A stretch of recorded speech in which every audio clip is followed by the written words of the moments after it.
ሰላም እንዴት ናችሁ? አራዳ ኤፍኤም 95.1 ሄዶ አድማጮቻችን ፉትቦል ካፌ ተጀምሯል። አላዛር አስገዶምና ምሳወርቅ አለባቸው ከቴክኒሻናችን ሄኖክ ኃይሉ ጋር በመሆን እስከ 4 ሰዓት ድረስ የተለያዩ ርዕሰ ጉዳዮችን ያሰናብናችሁ ቆይታ እናደርጋለን። በትናንትናው ዕለት የሊግ ካፕ ፍጻሜ ጨዋታ ተደርገው ኒውካስል ሊቨርፑልን 2-1 በዌምብሌ በማሸነፍ ዋንጫውን መውሰድ ችሏል። ይህንን ጉዳይ እናነሳዋለን። በኒውካስል በኩል ከረጅም ዓመታት በኋላ የተገኘ ዋንጫ ነበረ። ባለፉት ጥቂት ዓመታት እንኳን ወደ ዌምብሌ ሄዱባቸው ቁጥሮች በጣም ትንሽ አልነበሩም። ግን ትናንትና በመጨረሻ ይህንን ዋንጫ ማሳካት ችሏል። ያሸነፉት ደግሞ ሊቨርፑልን ነው። ይሄ የተለየ ያደርገዋል ድሉን። ይህንን ጉዳይ እናነሳዋለን። ከዛ ውጭ ግን አትሌቲኮ ማድሪድን ከባርሴሎና ጋር ያገናኘው ጨዋታ በባርሴሎና 4-2 አሸናፊነት ተጠናቋል። አትሌቲኮ ማድሪድ በሜዳ ያደረገው ጨዋታ ነው። እስከ 70ኛው ደቂቃ ድረስ በአትሌቲኮ ማድሪድ 2-0 የሚመራው ባርሴሎና ከዛ በኋላ ባስቆጠራቸው 4 ግቦች 4-2 በሆነ ውጤት ማሸነፍ ችሏል። ይህንን ጉዳይ እናነሳዋለን። የባርሴሎና የቡድኑ መንፈስ የአእምሮ ጥንካሬ የተለየ እንደሆነ ያሳየበት ምሽት ነበረ። ከዛ ውጭ ግን አታላንታን ከኢንተር ሚላን ጋር ያገናኘው ጨዋታ በኢንተር ሚላን 2-0 አሸናፊነት ተጠናቋል። ይሄ ጨዋታ ሚላን ለሴሪው አሸናፊነት ወደፊት ይጠጋበትም ሳምንት ነበር። ናፖሊም አቻ ወጣና በዚህ ሳምንት ያደረገውን ጨዋታ ከቬንዚያ ጋር እንግዲህ 0-0 የተለያየው። ስለዚህ አሁን በነጥቦች ጭምር እንግዲህ በልጦ መምራት ጀምሯል በ3 ነጥቦች። ይህንን ጉዳይ እናነሳለን። አድማጮቻችን ደግሞ በእነዚህ ጉዳዮች ላይ ያላችሁን ሀሳብ አስተያየት ልታጋሩ እንችላላችሁ። የምንመለከተው ነው የሚሆነው። በነገራችን ላይ ትናንትና የተደረጉ ሌሎች ጨዋታዎች ነበሩ። ትላልቅ ጨዋታዎች አርሰናል ከቼልሲ ጋር ጨዋታቸውን አድርገው ነበር። በኤምሬትስ አርሰናል አሸንፏል። ግን ያለን ሰዓት በጣም ትንሽ ነው፣ እነዚህን ጨዋታዎች ለማንሳት የሚበቃ አይደለም። ስለዚህ አድማጮቻችን የአርሰናልና የቼልሲን ጨዋታ ማድመጥ ከፈለጋችሁ የዩቲዩብ ቻናላችን ላይ ፕሮግራም ሰርተን አስቀምጠናል። እንግዲህ ሊንኩን አላዛር አስገዶም ፉትቦል ካፌ ፌስቡክ ፔጅ ላይ እንደዚሁም ደግሞ አላዛር አስገዶም ኦፊሻል የቴሌግራም ቻናላችን ላይ ማግኘት ይችላላችሁ። እንግዲህ ትናንትናውን የአርሰናልና የቼልሲን ጨዋታ በተመለከተ የሰራ ነው ፕሮግራም አለ። ማድመጥ ከፈለጋችሁ እንግዲህ ዩቲዩብ ቻናላችን ላይ ማግኘት ትችላላችሁ ማለት ነው። እኛ በእነዚህ ጉዳዮች እንቆያለን። እንዴት አደርካሊስ? ይመስገነው በጣም ደህና ነኝ። ምሳ እንደምን አደርሽ? አለን። በጣም ብዙ ጨዋታዎች የተደረጉበት ሳምንት ነበር። ዩናይትድም ወደ ሌስተር ሲቲ ሄዶ እንግዲህ በኪንግ ፓወር አሸንፏል። ግን በጣም ትላልቅ ጨዋታዎች ደግሞ በየሊጎቹ ነበሩና እነዚህ ነው ለማንሳት ምንችለው። አዎ ልክ ነው። በአንዳንዶቹ የሳምንቱ መጨረሻ ቀናት ባልተለመደ ሁኔታ በየሊጉ ትልልቅ ጨዋታዎች ተጠራቅመው የሚመጡባቸው ይሆናሉ። ለምሳሌ በፈረንሳይ ምንም እንኳ ፔዤ ሻምፒዮን የመሆኑ ጉዳይ የታወቀ ቢሆንም ትላንትና ግን ለክላሲክ ነበር። የፈረንሳይ የሊግ ጨዋታ ትልቁ ጨዋታ ማለት ነው። ፓሪስ ሳን ጀርመን ከማርሴይ ያደረጉት ጨዋታ ፓሪስ ሳን ጀርመን በሳምንቱ አጋማሽ ሊቨርፑልን ብዙ ከተነጋገርንበት ድራማዊ ጨዋታ በኋላ ሌላ ፈታኝ ጨዋታ ነበረበት። እንዳልኩት በሊጉ ህልውና ላይ በደረጃ ሰንጠረዡ ላይ የሚፈጥረው የተለየ ልዩነት አልነበረም። ግን ለክላሲክ ነው። ትላንትና 3-1 አሸንፏል። ዴምቤሌ እንደተለመደው ጎሎች አስቆጥሯል። ትላንትናም ፋቢያን ሩይዝ አስደናቂ ነበር። ሁለቱን ኳሶች የሰጠው እሱ ነው። በአውሮፓ ዋንጫው እንዴት የተዋጣለት የአውሮፓ ዋንጫ እንደነበር ታስታውሻለች መቼስ። የውድድር ዘመኑ ሲጀመር አሰልጣኝ ሉዊስ ኤንሪኬ ብዙ አይጠቀምበትም ነበር። አሁን በቅርብ እየተደረጉ ባሉ ጨዋታዎች ግን ከብላሲ ማቲዩዲ፣ ቪቺኛና ቲያጎ ሞታ የአማካይ ክፍል ጥምረት በኋላ በወጥነት በኮንሲስተንሲ እየተጫወተ ያለ የአማካዮች ተጣማሪ ይሄ ፋቢያን ሩይዝ ቪቺኛና ቅድም ቬራቲ ማለት ነው ቪቺኛና ዦ ኔቬስ ያሉበት የአማካይ ክፍል ነው። በሆላንድም የአያክስና የአዜ አልከማር ጨዋታ ነበር። እንደዚሁ አያክስ እንደምታውቂው የመራ ነው። ፒኤስቪ ያሸንፈው ስለነበር የበለጠ የነጥብ ልዩነቱን የማጥበብ እድል ነበረው። ነገር ግን 2-2 ነው የተጠናቀቀው። አያክስ ሻምፒዮን የሚሆን ይመስላል። ያልተጠበቀ ነው በዚህኛው ሲዝን። በተለይ ባለፈው አመት የሆነ ጊዜ የመውረድ ፍርሃት ሁሉ የነበረበት ቡድን ነው። ግን በዚህ አመት ምንም እንኳ ባለፈው ሳምንት አጋማሽ በአይንትራክት ፍራንክፉርት ተሸንፎ ከዩሮፓ ሊግ ውጪ ቢሆንም ኤሬ ዲቪዚዮን ግን ሊያሸንፍ በጥሩ ግስጋሴ ላይ ነው ያለው። ትናንትና በዮሃን ክራይፍ አሬና ነበር ጨዋታ የተደረገው። 2-2 ተጠናቋል። በጣሊያን በኢስታዲዮ አርቴሚዮ ፍራንኪ ፊዮረንቲና ዩቬንቱስን 3-0 አሸንፏል። ባለፈው በአታላንታ ቤርጋሞ 4-0 ተሸንፎ ነበር። በቀናት ውስጥ ደግሞ በሌላ ቡድን 3-0 ተረቷል። የስፖርት ዳይሬክተሩ ጁንቶሊ ይባላሉ። ያ ስኩዴቶን ያሸነፈውን የናፖሊን ቡድን የገነቡት አሰልጣኝ ናቸው እና እሳቸው ከጨዋታው በኋላ አሁንም ከቲያጎ ሞታ ጋር አብረን እንቆያለን የሚል አስተያየት ቢሰጡም ነገር ግን ዩቬንቱስ ሉዊጂ ማይፍሬዲን የሚቅጠር እንደ ሳሪ አይነቱን ሳሪዝሞ የሚባል የጣሊያን ዲክሽነሪ ላይ የተጻፈ አንድ የመዝገብ ቃል ሆኖ የሰፈረ ፍልስፍና ያለው አሰልጣኝ የሚምጣ ስኩዴቶ አሸንፈዋል። ነገሩ ሳሪ ግን ብዙ አልቆዩም። አሁን ደግሞ ቲያጎ ሞታ። ዩቬንቱስ ሁል ጊዜም ስለማሸነፍ ነው፣ ስለ ስታይል አይደለም። ብዙ ጊዜ አሁን የመለያ ላይ ባጃቸውን የክሬስቷን ቀይረዋታል፣ ጄ ብቻ አድርገው እንደ ብራንድ ዩቬንቱስን ሪብራንድ የማድረግ ፍላጎት እንዳለ የታወቀ ነው። ግን እንደዚህ አይነት አሰልጣኞች ብዙ ጊዜ አይሆንም እና ቲያጎ ሞታም ትላንትና በራፋኤል ፓላዲኖ ቡድን 3-0 ተረቷል። ዩቬንቱስ የለቀቃቸው እንደ ኒኮሎ ፋጂዮሊ እና ሞይስኪን አይነት ተጫዋቾች ያሉበት ነው። ስለዚህ አንዳንዶቹ በዝውውር ላይ የተወሰኑ ውሳኔዎችም ለምሳሌ ኒኮላስ ጎንዛሌዝን አምጥተውታል፣ ብዙ አልተሳካለትም በዩቬንቱስ። ግን እነ ፋጂዮሊ ምንም እንኳ የውድድር ዘመን የመጀመሪያ አጋማሽ ላይ እንደነበረው አይነት የውጤት ግስጋሴ ላይ ባይገኝም ፊዮረንቲና ግን ጥሩ ቡድን ነው እና ትላንትና እሱ ማስደንጋጭ ነበር ለዩቬ። ሰሞኑን የስቴፋኖ ፒዮሊ ስም አሁን የነ ክርስቲያኖ ሮናልዶን አልናስርን የሚያሰለጥኑት አሰልጣኝ የቀድሞ የሚላን አሰልጣኝ እስከ አምና ድረስ ወደ ቢያንኮኔሪ ሊሄዱ ይችላሉ የሚሉ ሪፖርቶች ይወጡ ነበር። የስፖርት ዳይሬክተሩ እንደዛ ቢሉም ግን ሰስቴነብል አይመስለኝም። ደግሞ ለቻምፒየንስ ሊግ ስፍራ ላትሲዮ፣ ቦሎኛ፣ ሌሎችም ባላጋሮች አሉባቸው። ትልቅ ውጤት ነው ይሄኛው። በጀርመንም አስደናቂ ጨዋታ ነበረ የስቱትጋርትና የባየር ሌቨርኩሰን ጨዋታ። ለባየር ሌቨርኩሰን 4-3 አሸንፏል። ባለፈው የውድድር ዘመን በተለይ በሁለተኛው የውድድር ዘመን አጋማሽ እንዳደረገው ባለቀ ሰዓት በርካታ ጎሎች የማስቆጠር ታሪክ አለው እንደምታውቂው ምሳ። ትላንትናም ይሄንኑ ከስቱትጋርት ጋር አድርጎታል። በተለያዩ የጨዋታው ምዕራፎች ይመራ ነበር። ሻቢ አሎንሶ ቡድን በሳምንቱ አጋማሽ በቻምፒየንስ ሊግ በባየር ሚኒክ ተሸንፎ ከወጣ በኋላ አሎንሶ ወደ ጀርመን ሲሄድ ብዙ ትችት አንሰማበትም ነበር። አሁን ግን ያ ዋንጫ ያሸነፉበትን ሜንታሊቲ ሜዳ ውስጥ አየ ነው። በሁለቱ የባየርን ጨዋታዎች ላይ ያላየ ነው። ባለፈው የውድድር ዘመን ግን ባለድል ሲሆኑ የተመለከት ነው። ባለፈው የውድድር ዘመን ባለቁ ሰዓት ጎሎቻቸው ብዙ ጨዋታዎች ድል ማድረጋቸው ከዚህ ቡድን መለያዎች መካከል አንደኛው ስለነበር ደግሞ ባየር ሚኒክ ከኡኒዮን በርሊን ጋር አቻ ስለተለያየ ነጥብ ጥሏል። እንደምታውቂው ሁለት አስቸጋሪ ጨዋታዎች ከባየር ሚኒክ ጋር በቻምፒየንስ ሊግ ስለሚያደርግ ከነዛ ጨዋታዎች ሪከቨሪ አድርጎ በቡንደስሊጋውም እያሸነፈ ከቀጠለ ያው ባየርን 6 ነጥብ በጣም ብዙ ነው። በተለይ መሪው ባየርን ሲሆን ዶርትሙንድ ቢሆን ትጠራጠሪያለሽ፣ በየትኛውም ጊዜ ባክል ሊያደርግ ይችላል። ትላንትና ግን ባየር ሚኒክ ባየር ሌቨርኩሰን ወደ 6 ነጥብ አጥብቦታል። ቢያንስ በመጠኑ ኢንትረስቲንግ አድርጎታል። በየሀገሩ ትኩረት የሚስቡ ጨዋታዎች ነበሩ። ጊዜ ካለን መቼስ የአታላንታንና የኢንተርን ጨዋታ በጥቂቱ ማንሳታችን አይቀርም። ግን በጣሊያን ናፖሊ እንደገና ነጥብ ጥሏል ከቬኔትሲያ ጋር። የዩሴቢዮ ደ ፍራንቼስኮ ቡድንን የገጠመው ሜዳው ደረቅ ነው፣ ለምንድነው ውሃ ያላጠጡት እያለ ሲጠይቅ ነበር። አንደኛው የሆም አድቫንቴጅ ሜዳን ደረቅ ማድረግ ነው። ለምሳሌ የፖሴሽን ቡድን አይደለም ቬኔሲያ። ስለዚህ ሜዳው እርጥብ ይሁን ደረቅ የሚወስነው ባለሜዳው ነው፣ ከአክሴፕተብል ስታንዳርድ ውጭ ያለውን ማለት ነው። ለምሳሌ ሾንዳይሽ በበርንሌ አሰልጣኝነታቸው ጊዜ ማንቸስተር ሲቲን፣ አርሰናልን አይነት የፖሴሽን ቡድን ሲገጥሙ በድራይ ፒች ነው የሚገጥሟቸው። ጠይቄው ነበር፣ አውቃችሁ ነው ወይ እንደዚህ ያደረጋችሁት ብዬ ጠይቄው ነበር። አውቀን አይደለም ብሎኛል፣ ሆን ብለን አይደለም ብሎኛል ብሏል። ግን እኔ ጥር ላይ ከባድ ስህተት የሰሩ ነው የሚመስለኝ የክቪቸ ክቫራትስኬሊያ መልቀቅ። በጥር ለወትሮ የሚፈጸም አይነት ዝውውር አይደለም። ችግሩ ምንድን ነው? ተተኪም አላመጡ። 70 ሚሊዮን ዩሮ አግኝተውበታል። ስኩዴቶውን አሸንፎላቸዋል። ክቫራዶና ተብሎ ተጠርቷል። ሁለተኛው የውድድር ዘመኑ ያን ያህል ግሩም አልነበርም። ይሄኛው የውድድር ዘመን ሲጀመር ግን የድሮውን የ2022-23ቱን ተጫዋች መስሎ ነበር።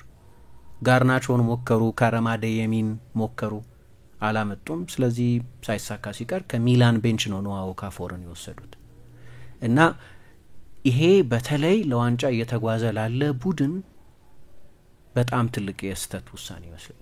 ይህንን ፕሬዚደንቱ የወሰኑት አሰልጣኙ ወሰነው አይመስለኝም። ምክንያቱም መልቀቁ ከተታወቀ በኋላ የሰጠው ፕሬስ ኮንፈረንስ ላይ እንባ ያነቀው ሰው ሁሉ ይመስል ነበር። ደስተኛ የነበረ አይመስለኝም። በተለይ ጃንዋሪ ላይ እንደነ ዝውውር መፍቀዳቸው የሚያስገርም ነው። በእርግጥ አሁንም 3 ነጥብ ብቻ ነው ከኢንተር የሚያንሰው፣ ግን ሞመንተሙ ያለው ሁሉ ኢንተር ጋር ነው። አሁን ትላንትና ሌላ ትልቅ ጨዋታ ስላሸነፈ ማለት ነው። እና በአውሮፓ እንዳነሳሹ ነው ብዙ በርካታ ጨዋታዎች ተደርገው ነበር። በእንግሊዝ አርሰናልም ማንቸስተር ዩናይትድም እንግዲህ አሸንፈዋል። የአርሰናል ጨዋታ ትልቅ ጨዋታ እንደሆነ አውቃለሁ፣ ግን ሌሎቹ በሁለተኛና አራተኛ ናቸው ግን የዋንጫ ፉክክሩን በተመለከተ ያን ያህል ትልቅ ልዩነት የሚያመጣ ጨዋታ አይደለም። በሰፊው አንስተነዋል ዩቲዩባችን ላይ መስማት ይችላሉ። ምሳ እንዳስተዋወቅሽው ማንቸስተር ዩናይትድም ከሌስተር ጋር ጥሩ ሳምንት ነው ለዩናይትድ ይሄኛው ሳምንት። የአርሰናል ጨዋታ ፐርፎርማንሳቸው በጣም ጥሩ ነበር። የሳምንቱ አጋማሽ የሶሲዳድ ጨዋታ ፐርፎርማንሳቸው በቀደም እንዳነሳ ነው ከዩናይትድ የዚህ የውድድር ዘመን የተሻሉ ፐርፎርማንሶች መካከል አንደኛው ነበር። ወደ ሩብ ፍጻሜም ተሻግረዋል። ትላንትና ደግሞ 3 ጎል አስቆጥሯል። ዩናይትድ ጎል የማስቆጠር ችግሩ የታወቀ ነው፣ ግን ባለፉት 2 ጨዋታዎች 7 ጎል አስቆጥሯል ማለት ነው። ለረጅም ጊዜ በሊግ ጎል ያላስቆጠሩ ተጫዋቾችም ጋር ናቸው። ከኖቬምበር በኋላ ሆይሉንድ በሁሉም ጨዋታዎች ከ20 ጨዋታ በኋላ ጎሎች አስቆጥረዋል። ብቸኛው ብሩኖ ፈርናንዴዝ እንደተለመደው አስደናቂ ነበር፣ ጎልና 2 አሲስቶች። መጥፎ ዜና ከተባለ የኤደን ሄቨን መጎዳት ነው። ከትላንት አርብ ዕለት ስናደንቀው ነበረ የዚህ ልጅ ምንድነው ሉሲዲቲ መረጋጋት 18 ዓመቱ ሆኖ ግን ልክ እንደዚህ በማንቸስተር ዩናይትድ ሳይዝ ላለ ክለብ እየተጫወተ ከአርሰናል አይነት ባላጋራ ጋር ካሳደገው ክለብ ጋር እየተጫወተ ያሳየው እርጋታ ሁሉም ያስደንቅ ነበር። ግን አወጣጡ ከባድ ጉዳት ይመስላል። በስትሬቸርም ነው የወጣው። የጉዳቱን መጠን እናያለን። ከባድ ጉዳት ከሆነ እድለኛ አይሆንም። ሌኒዮሮ እንደምታውቂው ወደ ዩናይትድ እንደመጣ አንድም ጨዋታ ሳያደርግ በፕሪሲዝን ጨዋታ ነበር የተጎዳው። በተመሳሳይ የእድሜ ክልል ያሉ ተጫዋቾች ናቸውና ወጣት ነው በጣም። ግን ጉዳቱ ከባድ ከሆነ የዚህ ጨዋታ ብቸኛው አሉታዊ ነጥብ ይሄ ይሆናል ማለት ነው። ስለዚህ እንዳነሳሽው ነው ብዙ ኢንትረስቲንግ ጨዋታዎች በየሀገራቱ ነበሩ። ግን 3ቱን ጉዳዮች ብቻ ለይተን ለማንሳት እንሞክራለን። በእነዚህ ጉዳዮች ነው ከአድማጮቻችን ጋር የምንቆየው። አብራችሁን እንድትቆዩ እንጋብዛችኋለን። መሸጋገሪያ ሰምተን እንመለሳለን።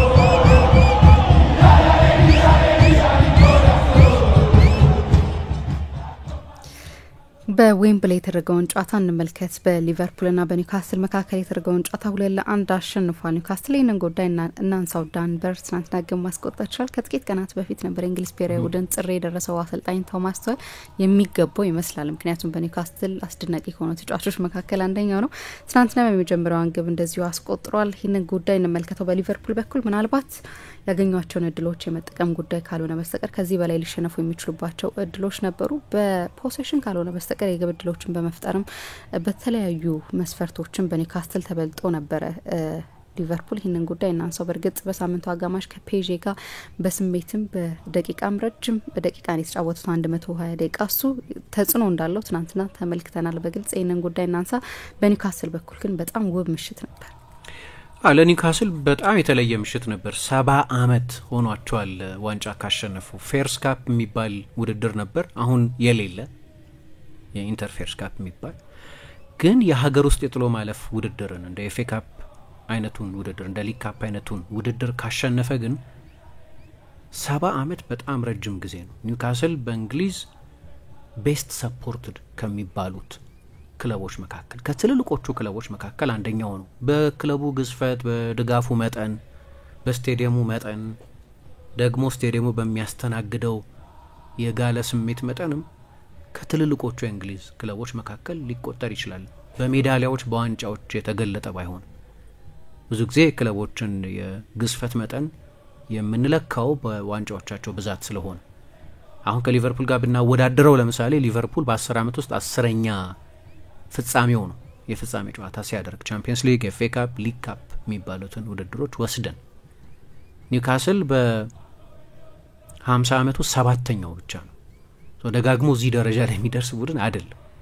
ረጅም ጊዜ ስብራት የነበረበት ነው ኒውካስል። ብዙ ጥሩ ቡድኖች አይተን እናውቃለን።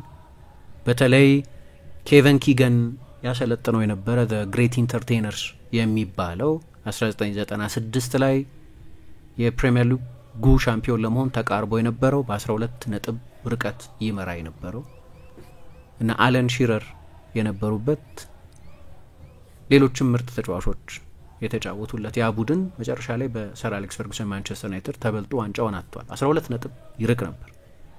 ሰዎች የፋውስቲኖ አስፕሬያ መምጣት ነው ችግር የፈጠረው ይላሉ።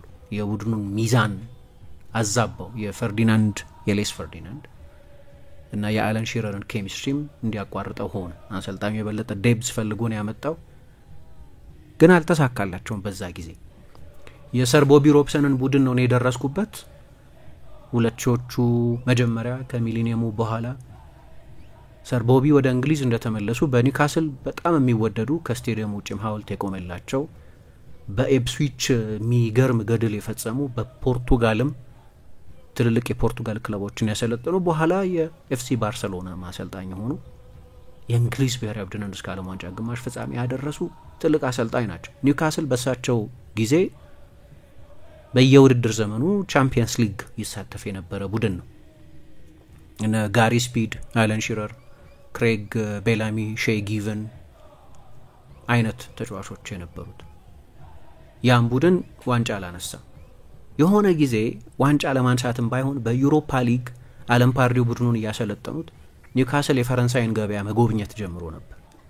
እነ ዮዋን ካባዬ፣ ዴምባባ፣ ፓፒ ሲሴ አይነቶቹን ተጫዋቾች በገፍ ያመጣበት ወቅት በ2012 በዩሮፓ ሊግ ብዙ ርቀት ሄዶ ነበር። ይሄ ባለፉት 25-30 ዓመታት የቡድኑ ለዋንጫ የተቃረበባቸው አጋጣሚዎች ናቸው። 98 በፍጻሜ በአርሰናል ተሸንፏል።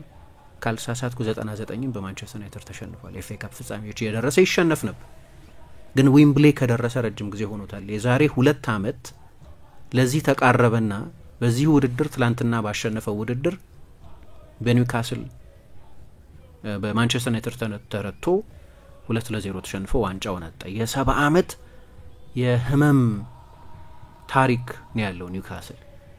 ባለፉት ዓመታት በተለይ ማይክ አሽሊ የሚባሉት ሰው ደግሞ ለፍሬዲ ሼፐርድ ከሚባሉ ሌላ የቀድሞ የክለቡ ባለቤት ክለቡን ከገዙት በኋላ የኒውካስል ደጋፊዎችና የክለቡ ኦነርሺፕ መካከል ትልቅ መለያየት ነበር። ማይክ አሽሊ በጣም የተጠሉ የክለቡ ባለቤት ነበሩ። መጨረሻ ላይ ነው ለፐብሊክ ኢንቨስትመንት ፈንድ ወይም ለሳውዲ ፐብሊክ ኢንቨስትመንት ፈንድ ሸጠው የወጡት። ብዙ ጊዜ እንዲሸጡ ጫና ነበረባቸው። ያ ደግሞ ኒውካስል ከፕሪሚየር ሊግም ጭምር የወረደባቸው ታሪኮች እንዲጻፉበት ሆነ ማለት እና ብዙ ጊዜ ክለቡ የአንድ ከተማ የአንድ ትልቅ የእንግሊዝ ከተማ የከተማይቱ እምብርት ላይ ያለ ከፍ ያለ ድጋፍ ያለው ክለብ ሆኖ ግን ከዋንጫ ጋር የተፋታ። ኒውካስል ለመጨረሻ ጊዜ ዋንጫ ካሸነፈ በኋላ 30 የተለያዩ ክለቦች ዋንጫ አሸንፈዋል። አንዳንዶቹ በጣም ትንንሽ እንደ ሉተን አይነቶቹ ክለቦች፣ እንደ ቻርልተን አይነቶቹ ክለቦች ማለት ነው። ከኒውካስል ጋር በመጠን የማይወዳደሩ ክለቦች ጭምር አሸንፈዋል። እኛ እንኳን ስናይ ዊጋን ሻምፒዮን ሲሆን አይተናል። ኤፍኤ ካፕን ድል ሲያደርግ ወይ ፖርትስመስ ሲያሸንፍ አይተናል። ኒውካስል ይሄ ሁሉ ወግ አልነበረው። ትላንትና በመጨረሻ ከ7-10 ዓመታት ጥበቃ በኋላ የዶሜስቲክ ታይትል የሚሉትን ውድድር አሸንፏል። ሊግ ካፕን ደግሞ ለመጀመሪያ ጊዜ ነው ያሸነፉት። ይህንን አሁን ካራባው ካፕ የሚባለውን በተለያዩ ወቅት በስፖንሰርሺፖች የሚጠራውን የሆነ ጊዜ ወርዚንግተን ካፕ፣ የሆነ ጊዜ ኮካ ኮላ ካፕ እየተባለ አሁን ደግሞ ካራባው በሚባል ተቋም ስም የሚጠራውን ግን ሊግ ካፕ የሚባለውን ወይም ኤፍኤል የሚባለውን ውድድር በታሪኩ ለመጀመሪያ ጊዜ አሸንፏል እና ተገብቶት ነው ደግሞ ያሸነፈው። ጥሩ ተጫውቶ ነው ያሸነፈው። የሁለት ነገሮች ወይም የሶስት ነገሮች ጥምር ውጤት ኒውካስል። አንደኛው የማይታበለው እውነት እነዛ 100 ሚሊዮን ፓውንዶች ናቸው። የሳውዲ መንግስት ከመጣ በኋላ ድንገት እንደ ማንቸስተር ሲቲ አይነት ኢምፓየር አልገነባም። ምክንያቱም አሁን በፕሪሚየር ሊግ ያለው አሳሪ ህግ ያለ ገደብ ገንዘብ ኢንጀክት ማድረግን የሚፈቅድ አይደለም። ግን ያ እስኪሆን አሌክሳንደር ኢሳቅን በ70 ሳንድሮ ቶናሊን በ70 ብሩኖ ጊማራይሽን በ50 ስቬን ቦትማንን በ40 ኬረን ትሪፒየን ወይ ኒክ ፖፕን እነዚህን የምናያቸውን ተጫዋቾች ወይ አንቶኒ ጎርደንን በ40 ነው በ50 እነዚህን ሁሉ ተጫዋቾች አሽሊ ባርንስን ሉዊስ ሆልን በ35 በእነዚህ ሁሉ ትልልቅ ዝውውሮች እና ግሩም በሆኑ ዝውውሮች እኔ ፌል ያደረገ ዝውውር ያየው አይመስለኝም። ስለዚህ ለዚህ ደግሞ ዳና ሾርዝ እና የሳቸው የስካውቲንግ ዲፓርትመንት ከዝውውሮቹ እስከ አሰልጣኙ ቅጥር ድረስ የተዋጣለት ነበር። ስለዚህ ሁለቱ አንደኛው ኢንቨስትመንት፣ ሁለተኛው ስካውቲንግ፣ ሶስተኛው ኮቺንግ ነው። ኤዲ ሃው ያለምንም አንድና ሁለት የእንግሊዝ ምርጡ አሰልጣኝ ነው ከእንግሊዛውያን አሰልጣኞች መካከል። ይሄንን በቦርንመዝ በነበረበት ጊዜ ቦርንመዝን ከሊግ 2 ወደ ናሽናል ሊግ፣ ወደ ኮንፈረንስ ሊግ፣ ወደ አማተር ሊግ ላለመውረድ የሚጣጣር ቡድንነት ወደ ፕሪሚየር ሊግ ያመጣ፣ ፕሪሚየር ሊግም ላይ ለረጅም ጊዜ ስቴብል ሆኖ እንዲቆይ ያደረገ ግሩም አሰልጣኝ። በመሀል ወደ በርንሌ ከመሄዱ በስተቀር ሁልጊዜም የቦርንመዝ ታሪኩ ግሩም ነበር። ሲወርድ ለቀቀ፣ ግን የእሱ ፋውንዴሽን ነው አሁን ቦርንመዝን የቶፕ ሀፍ ቡድን ያደረገው። ስለዚህ ግሩም አሰልጣኝ ነው እና ትላንትና በመጀመሪያው አጋማሽ መጨረሻ፣ በሁለተኛው አጋማሽም መጀመሪያ ላይ 2 ጎሎች በረጃጅም ተጫዋቾቹ በቆሙ ኳሶች አማካይነት አስቆጥሮ አሸንፏል። ለሊቨርፑል ከባድ ሳምንት ነው። ምንም እንኳ ያለፈውን ሳምንት ሳውዛምፕተንን በማሸነፍ አሰልጣኙም ትላንት ከጨዋታው በኋላ እንደተናገሩት 9 ጨዋታ እየቀረው በ12 ነጥብ ርቀን እንድንቀመጥ ያደረገን የሳምንት ጅማሬ ነበር አሉ። ግን ከዛ በኋላ በእንደዛ አይነት ድራማዊ መልክ ደግሞ በመለያ ምት በፔጂ ተሸነፉና በፓሪስ ሳን ዠርማን ተሸነፉና ከቻምፒየንስ ሊግ ህልማቸው ተጨናገፉ። ትላንትና ደግሞ ከደብል ህልማቸው ነው የተቀጩት። የፕሪሚየር ሊግና የሊግ ካፕ ሻምፒዮን መሆን የመጀመሪያ ውድድር ዘመናቸውን ውብ ያደርገው ነበር።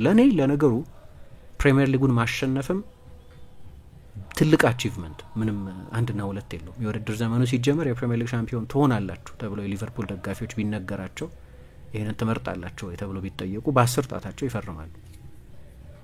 አሁንም የውድድር ዘመኑ መጨረሻ ላይ ሻምፒዮን መሆናቸው የማይቀር ስለሚመስል 12 ነጥብ በጣም ብዙ ስለሆነ የጊዜ ጉዳይ ነው። ኤፕሪል 1ኛው ወቅት ላይ ሻምፒዮን የሚሆን ይመስላል ሊቨርፑል። ያኔ ስለ ትላንትናው ምሽት ወይ ስለ ማክሰኞ ምሽቱ ብዙ ሰው የሚቆዝም የሚኖር አይመስለኝም። የውድድር ዘመኑ ሲጀመር ማንም ይሄን ያህል ርቀት ሊቨርፑል ይመጣል ብሎ አልገመተም። ያለ ትልልቅ ዝውውሮች በአዲስ አሰልጣኝ፣ ሌጀንደሪ አሰልጣኝ በተካ አዲስ አሰልጣኝ ለመጀመሪያ ጊዜም ነው 2 ተከታታይ ጨዋታ የተሸነፈው በዚህ የውድድር ዘመን። ስለዚህ እንደው ኮንቴክስቱን ከተረዳ ነው በጣም በጣም ግሩም የውድድር ዘመን። ኢቨን ከትላንቱ ሽንፈት በኋላ፣ ኢቨን ከፔዥው ሽንፈት በኋላ ግን ከባድ ሳምንት ነው።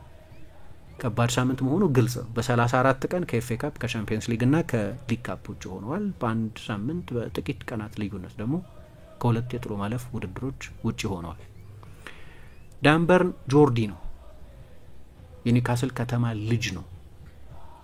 ለከተማው ክለብ የመጫወት እድል አላገኘም። በክለቡ ሲስተም ውስጥ ቢያድግም ሲፈርም ከብራይተን ነበር የመጣው እና ብዙ አይቆይም ነበር የተባለው። ምክንያቱም ትልልቅ አዳዲስ ተጫዋቾች መጨመሩ ስለማይቀር ይሄ ረጅም አስቂኝ ተክለ ቁመና ያለው ተጫዋች በፍጹም የኒውካስል አዲሱ አንጸባራቂ ፕሮጀክት ውስጥ ቦታ አይኖረውም ብለው ነበር ሰዎች።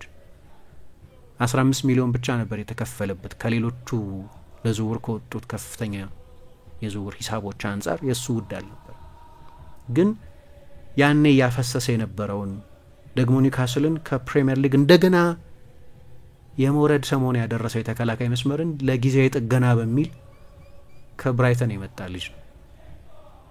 በ32 ዓመቱ ለእንግሊዝ ብሔራዊ ቡድን ተጠራ። ባለፈው የአሰልጣኝ ቶማስ ቱኸል አንዳንድ አስገራሚ ምርጫዎች ነበሯቸው። የጆርዳን ኤንደርሰን መጠራት፣ የራሽፎርድ መጠራት እንኳን ይጠበቅ ነበር። ሰሞኑን ጥሩ የተጫወተ ስለነበር ያም ስሜት ነበር። ግን የዳንበርን በፍጹም አልተጠበቀም።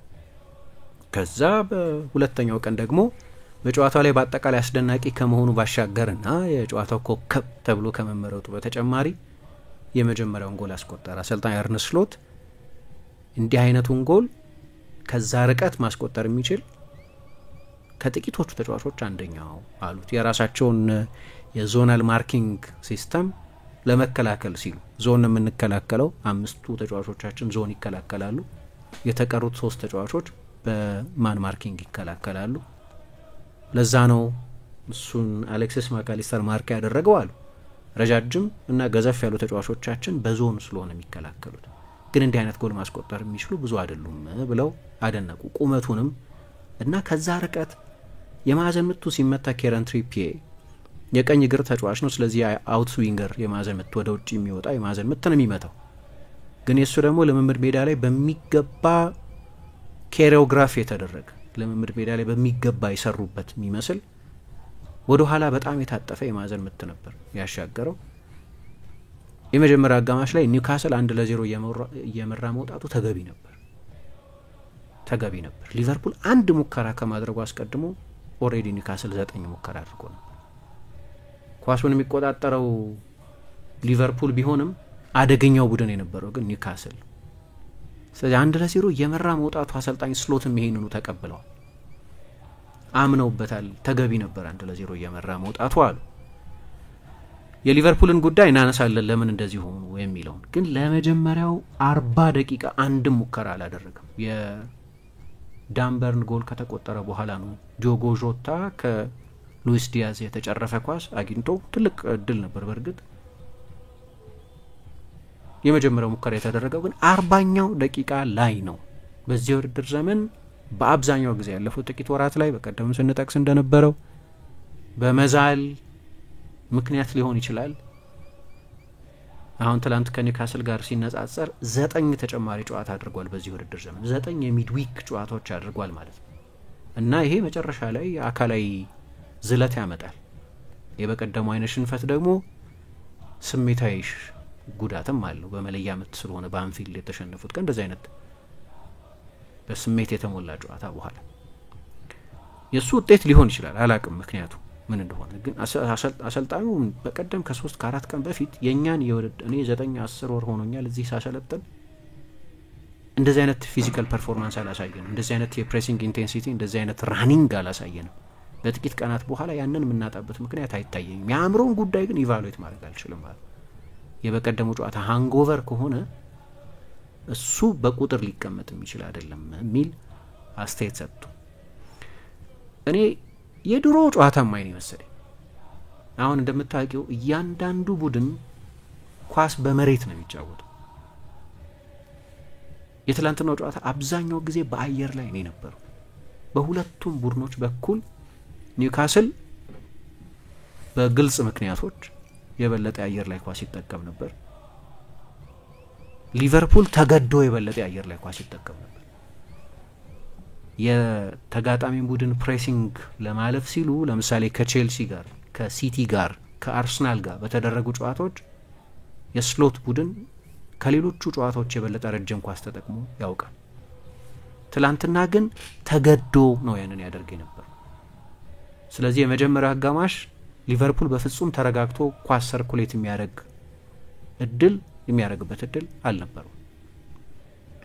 በኒውካስል ተጫዋቾች በኩል እኔ ለትልልቅ ቡድኖች ለመግጠም በተለይ በእንደዚህ አይነት ስሜት ውስጥ ሲሆን በጣም አስቸጋሪ ቡድን ይመስለኛል። ሲኦል ያደርገዋል ጨዋታው። ፊዚካል ቡድን ነው። አሁን መሀል ላይ የነበሩ 3 ተጫዋቾች ጆኤሊንተን ለእኔ ለዳንበርን መሰጠቱን ባልቃወምም የጨዋታው ኮከብ የነበረው ጆኤሊንተን ነው። በእኔ አስተያየት እኔ በሆን የጨዋታው ኮከብ ተጫዋች ምረጥ የሚባል የጨዋታው ኮከብ ምርጫ የአንድ ፐንዲት ምርጫ ነው ወይ የስፖንሰርሺፕ ምርጫ ነው። ስለዚህ ሁልጊዜ እውነት ነው ማለት አይደለም። ሁሉንም ቫሪየብሎች ከግምት ያስገባ ላይሆን ይችላል። እኔ በሆን እሱ ነበር መርጠው ጆኤሊንተን፣ አንበላቸው ብሩኖ ጊማራይሽ እና ከ8 ወር ቅጣት ከተመለሰ በኋላ የኒውካስል አማካይ ክፍል ላይ ስቲልም ስታይልም የጨመረው ሳንድሮ ቶናሊ። እነዚህ በቀደም ሊቨርፑል ከገጠማቸው 3 ቴክኒሽያኖች የተለዩ ተጫዋቾች ናቸው። ጉልበተኞች ናቸው፣ ሮጣው የማይደክሙ ደግሞ በዱዌሎች ኃይለኞች። ትላንትና የሜዳ ውስጥ ፍልሚያ እንዲሆን ሊቨርፑል መፍቀዱ ነው አንዱ ችግር የነበረው። በሁሉም የሜዳ ክፍል መፋለም ነው የነበረው እና ስሎት እንዳሉት እንደዚህ ካደረግነው ጨዋታውን ኒውካስል እንደሚፈልገው ከተጫወትን 99% የሚሆነው እንደዚህ አይነቱን ጨዋታ እንሸነፋለን አሉ። ምክንያቱም ከኛ የበለጠ በአካል ኢንቲሚዴቲንግ ናቸው፣ ግዙፎች ናቸው፣ ረጃጅም ናቸው፣ ፍልሚያዎችን ማሸነፍ የሚችሉ ናቸው፣ ዱዌሊስቶች ናቸው። ችግሩ ኒውካስል እንደፈለገው ሆነለት ጨዋታው። አንዱ ጋዜጠኛ አውት ፕሌይ አድርጓቸዋል ወይም በጨዋታ ክፉኛ በልጧቸዋል ሲሏቸው በኒውካስል ስታይል አዋል እኔ ኖርማሊ አውት ፕሌይ ምለው ወይም አንዱ ቡድን በጨዋታ በለጠን ምለው ፔዤ በፓሪስ እንዳደረገን ሲሆን ብዙ የጎል እድል በክፍት ጨዋታ በአጫጭር ቅብብሎች በቴክኒካዊ እግር ኳስ ሲበልጠን። ግን በኒውካስል መንገድ አዋል የኒውካስል መንገድ ብዙ ፍልሚያዎችን የማሸነፍ ጨዋታውን የበለጠ ፊዚካል የማድረግ መንገድ አንድ በህግ የተፈቀደ መንገድ ነው። ስለዚህ ችግር የለውም። ግን ለሊቨርፑል ተጫዋቾች የሚስማማ አልነበረ። ያ ኳሱን በመሬት ማስከን የሚችሉበት ምንም አይነት እድል አልነበራቸውም። የኒውካስል ሚድ ብሎክ የሚታለፍ አጥር አለ ከኋላ። ያው ትላንትና በግራ በኩል የሉዊስ ሆል አለመኖር ሳላህን መቆጣጠር እንዴት ይቻላል? የቀኝ እግር ተጫዋች ነው ቲኖ ሊቭራሜንቶ፣ አንድ ፍርሃት ነበር፣ ግን የተዋጣለት ፐርፎርማንስ ነበር። ስቬን ቦትማን ባይኖርም ግን ፋቢየን ሻር እና ዳን በርን ግሩም ነበሩ። የመጀመሪያ አጋማሽ ሲያበቃ ተጎርቶ ጨዋታውን መቀጠል የሚችል የማይመስለው ኬረን ትሪፒየም እንደዚሁ ኒውካስል የትዊተር ፔጁ ላይ የኛም ፕሮጀክት ያመነ የመጀመሪያው ተጫዋች ብሎ ጽፎታል። ምክንያቱም ከአትሌቲኮ ማድሪድ ሳውዲዎቹ ከመጡ በኋላ ያስፈረሙት እሱን ስለነበር ኳሱን አሲስት ማድረጉ ብቻ ሳይሆን በመከላከልም የሮበርትሰን እና የሉዊስ ዲያዝን ቻናል የቆለፈበት መንገድ ያስደንቃል። ግን የኦርጋናይዜሽን ጉዳይ ነው። ከፊት ደግሞ ሶስቱ አማካዮች፣ እነዚህ ሰራተኛ አማካዮች በኳስም የሚታሙ አይደሉም፣ ግን በተለይ በእንደዚህ በፍልሚያዎች የተዋጣላቸው ናቸው። ከፊት ሌሎቹም ሰራተኞች ጃኮብ መርፊም አሌክሳንደር ኢሳቅም ሁለተኛውን ጎል ያስቆጠረው ተጫዋች እና ትላንትና በጎርደን ቦታ የተጫወተው ባርንስም ሶስቱም ከፊት የነበሩትም አስደናቂ ነው። የመከላከል ስራ የተከላካዮች ስራ አይደለም፣ የቡድን ስራ ነው። ዩኒየን ቤዝድ ነው። ይህንን በሚገባ አድርገውታል። ግን አንድ ያስተዋልኩት ነገር ከጨዋታው በፊት ሊቨርፑል እንደዚህ አይነት ኦኬዥን አዲስ አይደለም። ብዙዎቹ ተጫዋቾች ቻምፒየንስ ሊግ ፍጻሜ 3 ጊዜ የተጫወቱ ተጫዋቾች አሉት። ፕሪሚየር ሊጎች ያሸነፉ ተጫዋቾች አሉት። ኤፍኤ ካፕ ፍጻሜዎች የተጫወቱ ያሸነፉ ተጫዋቾች አሉት። አብዛኞቹ ተጫዋቾች ባለፈው አመት በዚሁ ሜዳ ከቼልሲ ጋር ተጫውተዋል። የዛሬ 3 አመት በዚሁ ተመሳሳይ ውድድር ቼልሲን ገጥመው አሸንፈዋል። ስለዚህ ዊምብሌ ትልቅ ሴንስ ኦፍ ኦኬዥን ሊሆን አይችልም ለሊቨርፑል ተጫዋቾች። ነርቨስ አይሆኑ፣ አይተውታል ሁሉንም አብዛኞቹ ተጫዋቾች። አንዳንዶቹ የዓለም ዋንጫ ፍጻሜ የተጫወቱ ናቸው እንደ አሌክሲስ ማካሊስተር አይነቶቹ። ይህ አዲስ ሊሆንባቸው አይችልም። ኒውካስል እንዴት ይቆጣጠረዋል ይሄንን ሴንስ ኦፍ ኦኬዥን? የዛሬ 2 አመት ከማንቸስተር ዩናይትድ ጋር ሲጫወቱ ይሄ ችግር ስለነበር ዩናይትድ የተሻለ ቡድን ነበር፣ ግን ወዲያው የምታስተውዩ ነገር ያ ረጅም ጊዜ ያለማሸነፍ የታሪክ ሸክም ነበረባቸው። ትላንትና ያ አይታይም። ከጨዋታው መጀመር ጀምሮ ገና ኒውካስል የመጀመሪያውን ጎል ሳያስቆጠርም ብሩኖን ብታዩ፣ ጆኤሊንተንን ብታይ ለእያንዳንዱ ታክል የሚሰጡት ግብረ መልስ ከሊቨርፑል ተጫዋቾች የበለጠ እንዲያውም ያንን የፍጻሜውን ጨዋታ ቴንሽን ኢንጆይ ያደረጉት እንደነበር የሚያሳይ ነው። ለእያንዳንዱ የሜዳ ሳር፣ ለእያንዳንዱ ኳስ ይዋደቁ ነበር ትላንትና። ግን ያ ዊምብሌ መሆኑ 70 አመት የዶሜስቲክ ካፕ አለማሸነፍ ከ55 አመት በላይ ምንም አይነት ዋንጫ ሳያገኙ የመቆየት የታሪክ ሸክም እንደተሰማቸው ተጫዋቾች አይደለም የተጫወቱት። እንዲያውም ሬሊሽ አድርገውት ወደውት ነበር። ያ የዛሬ 2 አመት ያየነው ሸክም አልነበረባቸው። ግን ጨዋታው እየተደረገ ኒውካስል በኒውካስል መንገድ ጨዋታውን የበለጠ ፍልሚያ በማድረግ ብዙ የአየር ላይ ኳስ እንዲበዛ በማድረግ የአየር ላይ ኳስ በዛ ማለት የመጀመሪያውን ኳስ ሁለተኛውን ኳስ ያሸንፋል። ረጅም ኳስ ለማን ነው የሚጣለው? ለጆታ ነው የሚጣለው። ጆታ በጣም ጥሩ በጭንቅላት የመግጨት ችሎታ ያለው ቢሆንም ዶሚናንት 9 ቁጥር አይደለም፣ ድሮግባን አይደለም። ስለዚህ በፋቢየን ሻር እና በዳንበርን ቁጥጥር ስር ነበር። ምንም አደጋ አልፈጠረም። አሰልጣኙ ለውጥ ሲያደርጉ መጀመሪያ ቀይረው ካስወጣቸው ተጫዋቾች መካከል አንደኛው ጆታ ነበር። ኑኜዝም ቢገባ ግን አልተለወጠም። የአየር ላይ ኳስ ለሊቨርፑል ተፈጥሮ የሚሆን አይደለም። በተለይ በእንደዚህ አይነት ባላጋራ ላይ የሚሰራ አልነበር። በክፍት ጨዋታ መስመር የሚሰነጥቅ ኳስ ደግሞ ለሶስቱ ተጫዋቾች ማቀበል አልቻሉም። እዚህ ላይ ነው እኔ ትሬንትን አለመኖር የበለጠ ያስተዋልኩት። ትሬንት አሌክዛንደር አርኖልድ አሁንም ቢሆን የሊቨርፑል ብቻ ሳይሆን ከፕሪሚየር ሊግ ምርጥ ፓሰሮች መካከል አንደኛው ነው። ያንን ከኳስ ውጪ በ4-5-1 ሼፕ የሚከላከል ኮምፓክት ብሎክ መቅደድ የሚችል ፓሰር የለም። ዘቦዝ ላይ ጥሩ ተጫዋች ቢሆንም፣ ራፈንበርግ ጥሩ ተጫዋች ቢሆንም፣ ማካሊስተርም እንደዛ ቢሆንም በፍጹም ግን የትሬንት የፕሌይ ሜኪንግ ችሎታ የላቸው። ደግሞ እንደ ትሬንት ፓሰር ባይሆንም ግን በጣም ጥሩ ኦቨርላፕ የማድረግ ክህሎት ያለው ኮነር ብራድሊም አልነበር። ስለዚህ ሊቨርፑል በቀኝ በኩል በተለይ ግን በአጠቃላይ በጨዋታ ውስጥ እንዲህ አይነት በተለይ ሃርቪ ኤሊየት እስኪገባ ድረስ እንደ ኒውካስል አይነቱን የተደራጀ የመከላከል ብሎክ ያለው ቡድን ሰንጥቆ ማለፍ የሚችል ፓሰር አልነበረው። መሐመድ ሳላህ በመጀመሪያ አጋማሽ 13 ፓስ ብቻ ነበር የነካው። እኔ ከሙዱ ጋም ያለ አይመስለኝም። የሰውነት ቋንቋውንም ስታዩ ልክ አልነበረም። በአጠቃላይ በጨዋታው ላይ በሙሉ በ90 ደቂቃ 23 ጊዜ ብቻ ነው ኳስ የነካው። አንድም ሙከራ አላደረገም፣ አንድም የጎል እድል አልፈጠረም። ወደ ሊቨርፑል ከመጣበት ጊዜ ጀምሮ 90 ደቂቃ ተጫውቶ አንድም የጎል እድል ሳይፈጥር አንድም የጎል ሙከራ ሳያደርግ የወጣበት የመጀመሪያ ጨዋታው 2017 ላይ ነው የመጣው። አንድም የራሱ ጥሩ አለመሆን፣ አንድም ቅድም የጠቀስነው የአካል ዝለት፣ የስሜት የበቀደሙ ጨዋታ ጉዳት ሊሆን ይችላል። ግን በሌላ በኩል የትሬንትም አለመኖር የቀኝ ተከላካይ ቢሆንም የቀኝ ተከላካይነት የሚና ኢንተርፕሪቴሽኑ የተለየ ነው። ከተለመዱት የቀኝ ተከላካዮች የተለየ ተጫዋች። በመጀመሪያው አጋማሽ ሊቨርፑል ኳስ ተቆጣጠረ፣ የፖሴሽን ፌስ ነበረው፣ ሲኩዌንሶች ነበሩት በምንልበት ጊዜ እንኳን በአብዛኛው የጎንዮሽ ፓሶች ናቸው እንጂ የኒውካስልን ሚድ ብሎክ የሚሻገር ያንን ከኳስ ውጪ አሳልፎ ንፋስ የማያሳልፍ የ4-5-1 የተከላካይ መስመር ማለፍ የሚችል ኢንቬንሽን አልነበር፣ መፍጠር የሚችል ቡድን አልነበር። ግን ችግር የነበረው እንዳው እንደምንም እስከ ረፍት ቢቆዩ ጎል ሳይቆጠርባቸው ሁለተኛው አጋማሽ ላይ ሊቨርፑል ብዙ አጋማሾች እንዲህ አይነት አጋማሾች አይተናል። ከመጀመሪያው የኢፕስዊች ጨዋታ ጀምሮ ብዙ ጨዋታዎች ላይ የመጀመሪያውን አጋማሽ ደከም ብሎ በሁለተኛው አጋማሽ በአሰልጣኙ ታክቲካዊ እርማቶች እና በሚያስገቧቸው ለውጦች ቤንች ላይ ባሏቸው አማራጮች ምክንያት ጨዋታውን ሲቀይሩት አይተን እናውቃለን። ይሄ ብዙ ጊዜ ሆኗል።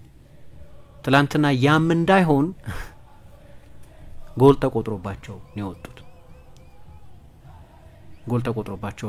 በኋላ አሰልጣኙ ሁለተኛው አጋማሽ ሲጀምር ሊቨርፑል በመጀመሪያዎቹ ደቂቃዎች በጣም የተሻለ ቡድን ነበር፣ ግን ሌላ ጎል ተቆጠረ። ያ ደግሞ የቤት ስራቸውን የበለጠ አከበደው። እኔ እንደኔ አስተያየት ሁለተኛው አጋማሽ ሲጀምር ለውጡን ማድረግ ነበረባቸው። 1-0 መመራታቸው ብቻ ሳይሆን መጥፎ ነገር የነበረው እዛ ሊቨርፑል ውስጥ ህይወት ማየት አስቸጋሪ ነበር። ወደ ጨዋታው በነዛው ተጫዋቾች መመለስ አስቸጋሪ ነበር። ተቀይሮ ገብቶ ምን ያደረገ ኑኔዝ ሊባል ይችላል። 2-0 ሆኖ ነው የገባው። ተወሳስቧል ጨዋታው የበለጠ ኢምፓክት ለመፍጠር። ኒውካስል የበለጠ ሪትሪት ማድረግ ጀምሯል። የሙሉ መከላከል እና የአልፎ አልፎ መልሶ ማጥቃት አጫወት ነው የነበረው። ግን ሁለተኛው አጋማሽ እንደተጀመረ ጆታ የኑኔዝን ያህል አይተችም አውቃለሁ። ለምን አይተችው? አንድም በጉዳት እድለኛ አይደለም፣ ግን ጥሩ ከተጫወተ ስንት ጊዜው በጣም ረጅም ጊዜ ሆኖታል። ሰሞኑን የአሌክሳንደር ኢሳቅን ስም ከሊቨርፑል ጋር እየሰማን ነበር። አንዴ ብዙ ጊዜ ከአርሰናል ጋር፣ ሌላ ጊዜ ከባርሰሎና ጋር ከሆነ ክለብ ጋር እንሰማ ነበር። አሁን ተረኛው ሊቨርፑል 9 ቁጥር ማይፈልግ የለም እንደምታውቂው ከሲቲ በስተቀር ሁሉም 9 ቁጥር ይፈልጋል። አርሰናል ይፈልጋል፣ ዩናይትድ ይፈልጋል፣ ቼልሲ ይፈልጋል። አብዛኞቹ ትልልቅ ክለቦች 9 ቁጥር ይፈልጋሉ። አሁን ሊቨርፑል ወደ እነዚህ ምድብ እየተካተተ ነው። ሳላህ የጎል ማስቆጠር በርደኑን ተሸክሞት ስለቆየ እና የግድ ጎል ማስቆጠር የ9 ቁጥር ስራን ብቻ ስላልሆነ ሊቨርፑል ከዚህ በፊት ብዙ ጎል ማስቆጠር 9 ቁጥር ኖሮት ወይም ሀሰተኛ 9 ቁጥር ኖሮት በጣም ስኬታማ ስለነበር የ9 ቁጥር ጥያቄ አጀንዳም አልነበረም ለረጅም ጊዜ። አሁን ግን አጀንዳ መሰለኝ። ጆታ ፊትነሱ ማስተማማኝ አይደለም ለነገሩ። ኑኔዝ ሞቅና ቀዝቀዝ የሚል አይነት ተጫዋች ይለቃልም ተብሎ ይጠበቃል ለነገሩ። ሁለተኛው አጋማሽ ግን ይሄንን ለውጥ አላደረጉም። በኋላ ብዙ ሮጦች፣ ብዙ ሪስኮች ወስደዋል። መጨረሻ ላይ ቫንዳይክ ሁሉ አጥቂ ሆኖ የመጨረሻውን 15 ደቂቃ 10 ደቂቃ አጥቂ ሆኖ ነው የተጫወተው ቨርጂል ቫንዳይክ። ተከላካይ ሆኖ የምናያቸው ሃርቪ ኤሊየትን ወይም ሌሎቹን የማጥቃት ተጫዋቾች ናቸው። ተከላካዮች ሆኖ የምናያቸው ዞቦስ ላይ ሌሎች ተጫዋቾች አሰልጣኙ ከቤንች ማድረግ የሚችሉትን ሁሉ የሞከሩ ይመስለኛል። ኪየሳ ያቺን ጎል ሲያስቆጥር ከተፈጠረው አጋጣሚ በስተቀር ግን ኒክ ፖፕ እኔ በኔ ማስታወስ የረባ ሙከራ ሲያድን አላስታውስም። ኪየሳ ያንን ጎል ከማስቆጠሩ በስተቀር ተቀይሮ ከገቡ ተጫዋቾች መካከል አንደኛው ነው ፌዴሪኮ ኪየሳ። ከሱ በስተቀር ሌላ የጎል እድል በዚህ ኒውካስል ላይ መፍጠር አልቻሉም። ግን ኒውካስል ምንድን ነው ያደረገው? ቼልሲን ሲያሸንፍ ቼልሲ ብዙ ተጫዋቾች አፈራርቆ ነው የተጫወተው ይገባኛል። ግን እንደዚሁ ፊዚካል ጨዋታ ነው ያደረገው። ከአርሰናል ጋር የነበሩት ሁለቱም ጨዋታዎች እንደዚህ ነው የነበሩት። ፊዚካል ጨዋታ ነው ያደረገው። ትላንትና ደግሞ በተለይ በአካል ደክሞ ለመጣ ቡድን ይሄ ጨዋታ በጣም አስቸጋሪ ነው እና መጨረሻ ላይ ሁለተኛው የኢሳቅ ጎል ከመቆጠሩ አስቀድሞ ሌላም ጎል አስቆጥሮ ነበር። ሜዳው ሲሰመር ስላላየ ነው መጀመሪያ አካባቢ በተለይ ባየንበት የካሜራ አንግል ኦፍሳይድ አይደለም ያልኩ ነበር። ኦፍሳይድ አይመስልም መጀመሪያ ብዙ ሳይቆይ ነው ግን ሁለተኛ ጎል ያስቆጠረው። ሁለተኛው ጎል ሲቆጠር የኦፍሳይድ ጥያቄ የለም። አሌክሳንደር ኢሳቅ ከጨዋታው በፊት ያው የኒውካስል ዋናው የጎል ሰው ስለሆነ ወደዚህ ጨዋታም ሲመጣ በ15 ጨዋታዎች 13 ጎሎች አስቆጥሮ ስለነበር የመጣው ደግሞ ትልልቅ ጨዋታዎች ላይ የሚቀናው አርሰናልን ሲያስወጡ ቼልሲን ሲያስወጡ ጎሎች አስቆጥሯል። ሊቨርፑልም ላይ በፕሪሚየር ሊግ ጨዋታ ጎል አስቆጥሯል። የባለፈው የአንፊልድ ጨዋታ ላይ አልነበረም እንደምታውቂው። አሰልጣኙ ለተንኮል ነው ብለው እንዳይዘጋጁበት ነው። ታውቂዋለሽ ኢሳቅ ከፕሪሚየር ሊግ ምርጥ ተጫዋቾች መካከል አንደኛው። ወደ እንግሊዝ ከመጣ በኋላ ሃላንድና ሳላህ ብቻ ናቸው ከሱ በላይ ጎል ያስቆጠሩት። ትላንትና ይሄንን አድርጓል። ለምን ትልልቅ የእንግሊዝ ክለቦች ይሄንን አጫውቱ በተለይ ለፕሪሚየር ሊግ በሚገባ የተስማማ የሆነውን ተጫዋች ለማስፈረም እየባተሉ እንደሆነ አሳይቷል ትላንትና። ስለዚህ የሱ ሁለተኛ ጎል ተቆጠረ። ከዛ የተቀረው ጊዜ ግልጽ ነበር እና ትላንት ምንድነው ይሄ ቡሊ መደረግ የሚሉት ነገር አለ። ቡሊ መደረግ ልትዩት ይችላልሽ። ኒውካስል ሊቨርፑልን እንደዛ ነው ያደረገው። በአካል በፍጹም ሊወዳደሩ አልቻለም። የዛሬ 2 ወር ቢሆን ኖሮ ይሄ ጨዋታ የተደረገው እንዴት ይሆን እንደነበር አላውቅም። ሊቨርፑል ፊዚካል ፒኩ ላይ በነበረበት ጊዜ አሁን ቅድም እንዳልኩት 9 ሚድዊክ ብዙ 9 ሚድዊክ ብዙ ምንም እንኳን ሊቨርፑል የተሻለ የስኳድ ዴፕስ ያለው ቢሆንም የተሻለ ተጫዋቾች ለማፈራረቅ እድል ያለው ቢሆንም ግን በዚህ አመት እንደምታውቂው ኒውካስል በቻምፒየንስ ሊግ ሆነ በሌላ የአውሮፓ ውድድር አልተሳተፈም። በየትኛውም የአውሮፓ ውድድር እየተሳተፈ አይደለም። ሊቨርፑል ወደዚህ ጨዋታ ሲመጣ ብዙዎቹ ተጫዋቾች ለብሔራዊ ቡድን የሚሄዱ ተጫዋቾች መሆናቸው እንደተጠበቀ ሆኖ የ3 ኢንተርናሽናል ብሬኮች ነበሩ። እነሱን ሳልቆጥር ማለት ነው 10 የቻምፒየንስ ሊግ ጨዋታ አድርጎ ነው የመጣው።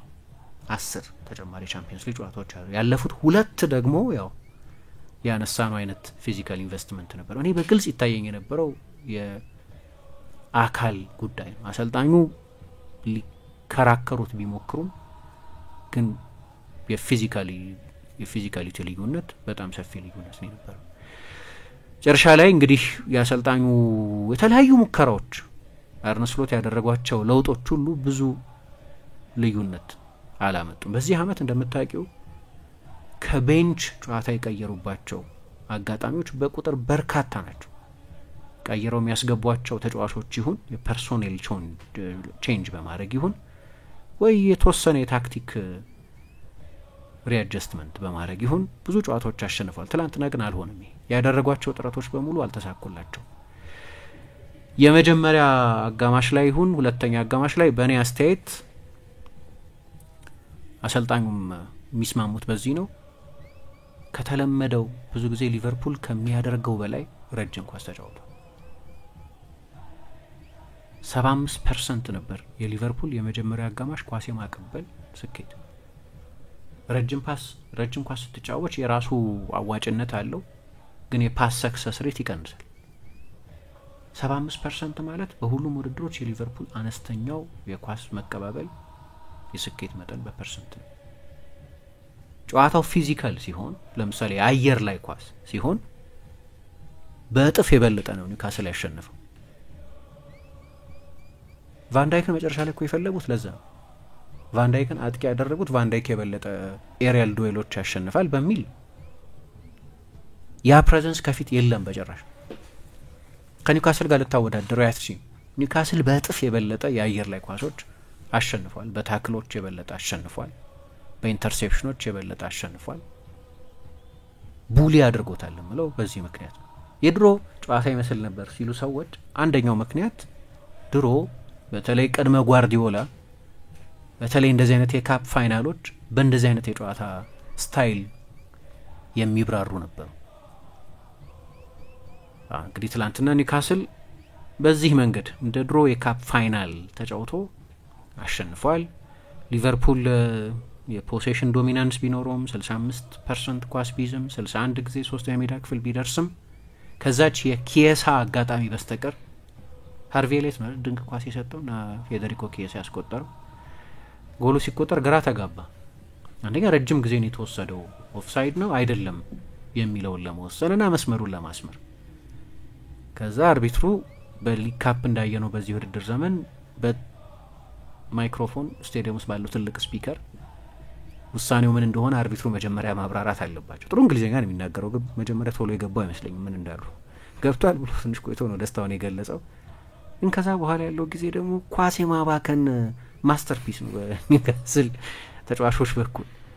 ምክንያቱም ጊዜ ነበራቸው የሊቨርፑል ተጫዋቾች፣ ግን በጨዋታው ላይ በሙሉ እንዳየ ነው ምንድነው ኳስ ወደ አንዱ የማዕዘን ምት ቦታ መምቻ ወስዶ ከልሎ ጊዜ መግደል ጉዳይ በቃ ፊዚካሊቲም ነው።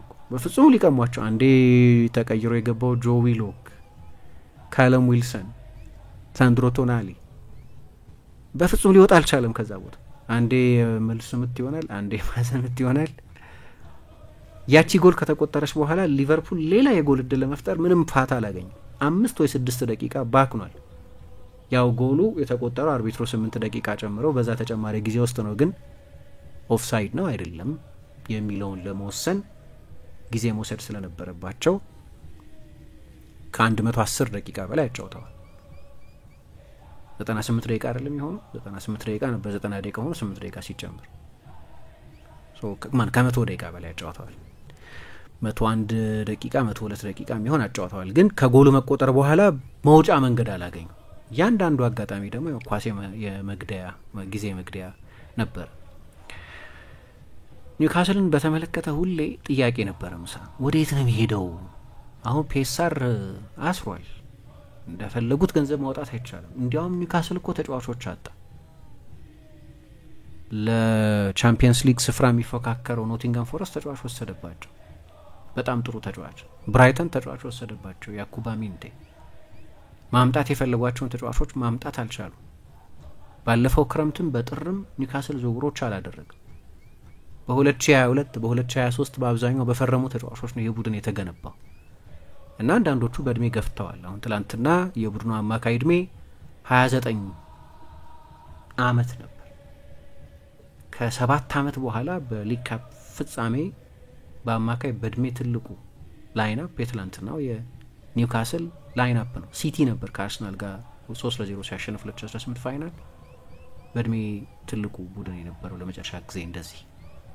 የወደፊቱ ቡድን አይደለም። 5 ተጫዋቾች ሜዳ ውስጥ የነበሩት እድሜያቸው 30 ዓመትና ከዛ በላይ ነበር። የወደፊቱ ቡድን አይደለም። ግን መቼስ በህጉ በኩል ጎንበስ ብለው አልፎ ምን ብለው ትልቅ ቡድን መገንባታቸው አይቀርም። ኒውካስል አንድ ቀን ፕሪሚየር ሊግ ያሸንፋል። ያ ኮሚትመንት ካላቸው ሳውዲዎቹ ያላቸውም ይመስላል። መጀመሪያ አካባቢ ለኒውካስል ብዙ ገንዘብ ከምናወጣ ወደ ሳውዲ የምናመጣቸው ተጫዋቾች ላይ ብዙ ገንዘብ ኢንቨስት ብናደርግ፣ ምክንያቱም እንደ ኒውካስል ሁሉ 4 የፐብሊክ ኢንቨስትመንት ፈንድ ክለቦች የሳውዲ ክለቦች አሉ። ግን የትላንትናው ደስታ ምናልባት ለተጨማሪ ኢንቨስትመንት ሊጋብዛቸው ይችላል። ምርጥ የስፖርት ዳይሬክተር አሏቸው። አሁንም የስፖርት ዳይሬክተራቸውን ፖል ሚሼልን ቢያጡ ማን ነው ዳና ሾርዝን ቢያጡም ፖል ሚሼል የሚባሉ በጣም አሪፍ የስፖርት ዳይሬክተር አሏቸው። ስለዚህ ተጨማሪ ዝውውሮች ሲያደርጉ ልናይ እንችላለን። መድረሻውን አላቅም። የአሁኑ ቡድን የወደፊቱ ቡድን አይደለም። ወጣት ተጫዋቾች የተሞሉበት ቡድን ስላልሆነ ግን ለአንዳንዶቹ ተጫዋቾች አስደናቂ ነበር። ምሳ ቅድም እያወራን ነበር። ለምሳሌ ጆኤሊንተን ሲመጣ ከሆፈንሃይም የሳውዲ ፐብሊክ ኢንቨስትመንት ፈንድ ክለቡን ከመግዛቱ በፊት የተዘዋወረ ተጫዋች ነው። 40 ሚሊዮን ፓውንድ ነበር የወጣበት። ከሆፈንሃይም ሲመጣ አዲሱ ሮቤርቶ ፈርሚኖ ይሆናል ተብሎ፣ ፈርሚኖም ልክ እንደ ጆኤሊንተን ሁሉ ብራዚላዊ ስለሆነ እንደሱ ሁሉ ከሆፈንሃይም ስለፈረመ እና ወደ እንግሊዝ ስለመጣ አንዳንድ ጨዋታዎች ላይ እንደ ታርጌት ማን ዶሚኔት የሚያደርግ ታርጌት ማን ሆኖ ተጫውቶ ያውቃል። ነገር ግን የአሰልጣኝ ኤዲሃው የማሰልጠን ክህሎት በአማካይነት ፍጹም የተለየ ሌላ ተጫዋች ያደረገው። ቻምፒየንስ ሊግ ባለፉበት የውድድር ዘመን የሚደንቅ ነበር። ሲጎድል ያጎድላል እሱ። አንዳንድ ጨዋታዎች ላይ ሳይኖር ሲቀር ኒውካስል የእሱን ፕሬዘንስ ያጣዋል። ግን የገረመኝ ነገር ምንድን ነው? ትላንትና እንዳየነው በጀብድ በወኔ በፊዚካሊቲ በታክሎች በፍልሚያዎች አሸናፊ ሆኖ ጎልቶ የሚታይ ተጫዋች ቢሆንም ስለ ታክቲካል ኢንቴሊጀንሱ ግን አንድ የምትገርም ነገር ተናገሩ ሰውየው። ምን አሉ? ከጨዋታው መጀመር አስቀድሞ ከአንድ ብሮድካስተር ጋር ከተመልካቾች የመጡ ጥያቄዎች ናቸው በሚል የተለያዩ ጥያቄዎች ቀርበውላቸው ነበር። ኤዲሃው የተለያዩ መልሶችም ሰጥተዋል። ግን አንደኛው ጥያቄ የነበረው ስብስብ ውስጥ ካሉ ተጫዋቾች መካከል ለወደፊቱ አሰልጣኝ ለመሆን የሚያስችል ምልክት የምታይበት ማን ነው ተብለው ተጠየቁና አንደኛው የጠቀሱት ስም ጆኤሊንተን። አሰልጣኝነት ብዙ ጊዜ ሴሬብራል ከመሆን ጋር የሚገናኝ ነው አይደለም? ከማስተዋል ጋር፣ ከእርጋታ ጋር፣ ከጨዋታ ማንበብ ጋር የሚገናኝ ነው። የጨዋታ ማንበብ የእርጋታ የምናምን ገጽታ ያለው ተጫዋች አይመስልም ስታዩ። ግን በኋላ ከምን ጋር አገናኘሁት? አጥቂ ሆኖ የመጣ ተጫዋች በአማካይነት እንደዚህ ከላቀ፣ በአማካይነት ለብራዚል ብሔራዊ ቡድን ከተጠራና ካናሪኛውን ከለበሰ በጣም ኢንቴሊጀንት ነው ማለት ነው። ሌላ ፍጹም እሱ ከለመደው ቦታ ወጥቶ በፕሪሚየር ሊግ ሊያውም ብዙ አካላዊነትን በሚጠይቀው ሊግ አዳፕት ካደረገ እውነትም ሴሬብራል ነው ማለት ነው። ታክቲካዊ ግንዛቤው ግሩም ነው ማለት ነው። ለዚህ ነው አሰልጣኝነት ይሆነዋል፣ አናሊቲካል ነው፣ ስለ ታክቲክ ያለው ግንዛቤ ያስደንቃል ብለው የተናገሩት በዛ የተነሳ ነው። ትላንትና በእኔ ምርጫ የጨዋታው ኮከብ ነበር ብቻ ሳይሆን ግን ከኤዲሃው መምጣት በኋላ የ40 ሚሊዮን ፓውንድ ፍሎፕ የባከነ ገንዘብ ሊያውም በማይክ አሽሊ ዘመን ኒውካስል ብዙ ገንዘብ በማያወጣበት በዚያ ወቅት ይህን ያህል ገንዘብ ወጥቶበት የባከነ ተጫዋች ተደርጎ ይታይ ነበር። አንዳንድ ጊዜ የአሰልጣኞችን ስራ በተጫዋቾች ላይ በሚፈጥሩት ተጽዕኖ የምታየው። ተጫዋቹ ሌላ ቦታ ተጫውቶ እንደዚህ አዳፕት ማድረጉ የእሱን ታክቲካዊ ክህሎት መረዳት ምናምን የሚያሳይ ቢሆንም የአሰልጣኙን ለዛ ቦታ መጀመሪያ ማጨት እና እዛ ቦታ ላይ እንዲጎልብት ማድረግ ደግሞ የኮቺንግ ክሬዴንሻሉን ያሳያል። ለምን ምርጥ አሰልጣኝ እንደሚባል ያሳያል። ኤዲሃው ለረጅም ጊዜ ወደ አርሰናል ሄዶ የቬንገርን ኮቺንግ አጥንቷል በወቅቱ እና ብዙ ጊዜ የቬንገር ከለቀቀው የአርሰናል ቀጣዩ ተተኪ መሆን አለበት የሚሉ ሰዎች ነበሩ። ያ ችሎታ የታያቸው ሰዎች ነበሩ ረጅም ጊዜ። አሁን በቅርብ ጊዜ ደግሞ የእንግሊዝ ብሔራዊ ቡድን ኃላፊነትን አሰልጣኝ ቶማስ ቱኸል ከመረከባቸው በፊት ኃላፊነቱ ለሱ መሰጠት አለበት የሚሉ ሰዎች ነበሩ። አላሸነፈም ዋንጫዎች፣ ግን ቦርንመዝን ይዘሽ አታሸነፊም መቼስ ዋንጫ። ቦርንመዝን በፕሪሚየር ሊግ ማቆየት ብቻውን የዋንጫ ያህል ስኬት ነው። የስኬት መጠን ከክለቡ መጠን ጋር በቀጥታ የተገናኘ ስለሆነ ከክለቡ የፋይናንስ አቅምም ከአምቢሽኑም ጋር የተገናኘ ስለሆነ አሁን እንግሊዛዊ አሰልጣኝ ከ21 ዓመት በፊት ነው ይህንን ዋንጫ ያሸነፉ ለመጨረሻ ጊዜ የሰር አሌክስ ፈርጉሰን ምክትል የነበሩት በኋላም የእንግሊዝ ብሔራዊ ቡድንን የማሰልጠን ወግ የነበራቸው አሁን ጃማይካን የሚያሰለጥኑት የቴንሃግ ምክትል ከነበሩት መካከል አንዱ የሆኑት ስቲቭ ማክላረን ናቸው። የሚድልስቦሮ አሰልጣኝ ሆኖ ቦልተንን አሸንፈው እነ ፋቢዮ ሮሼንባክን ይዘው ጁኒኒዮም ነበር መሰለኝ ጁኒኒዮ ፓውሊስታ 2004 ላይ ሻምፒዮን የሆኑት እሳቸው ነበሩ ለመጨረሻ ጊዜ። ጆሴፍ ዴዝሪ ጆብ የዛ ቡድን ተጫዋች ነበር። ፍራንክ ኬድሩ የሚባል ተጫዋች ነበራቸው። ማርክ ሸዋተር የሚባል አውስትራሊያ ግብ ጠባቂ ነበራቸው። ከ21 ዓመት በኋላ የመጀመሪያው እንግሊዛዊ አሰልጣኝ ነው። ከ2008 ነው ፖርትስመዝን ኤፍ ኤ ካፕ ሻምፒዮን ያደረጉት አሰልጣኝ ሃሪ ሬድነፕ። ከሳቸው በኋላ ደግሞ የመጀመሪያው እንግሊዛዊ በእንግሊዝ የካፕ ውድድር ያሸነፈ ኤፍ ኤ ካፕም ሊግ ካፕን ያሸነፈ አሰልጣኝ ሆኗል። ትልቅ ስኬት ነው ለኒውካስል። በተለይ ከጠበቃቸው ዋንጫ ሳያሸነፉ ከኖሩበት የዘመን ርዝመት አንጻር ከታየ በጣም ትልቅ ስኬት ነው። ስለዚህ ኒውካስል ሊቨርፑልን አሸንፏል። እኔ በዚህ ወቅት የሊቨርፑል መንሸራተት አንደርስታንደብል ነው። ያው ከሳምንት በፊት ከ15 ቀን በፊት ስለ ትሬብል እያወራ እንደነበር አውቃለሁ። አምናም ስለ ኳድሩፑል እናወራ ነበር። የሆነ ጊዜ መንሸራተት ይመጣል። አሁን በግልጽ የሚታይ አካላዊ ድካም አለ ተጫዋቾቹ ላይ።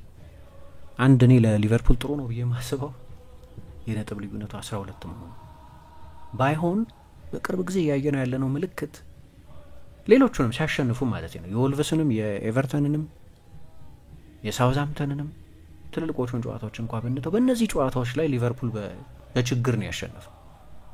የመዛል ምልክቶች ማየት ከጀመርን ቆይቷል። እኔ ከጃንዋሪ በኋላ ሊቨርፑል በተሟላ ብቃት ላይ አይደለም ያለው።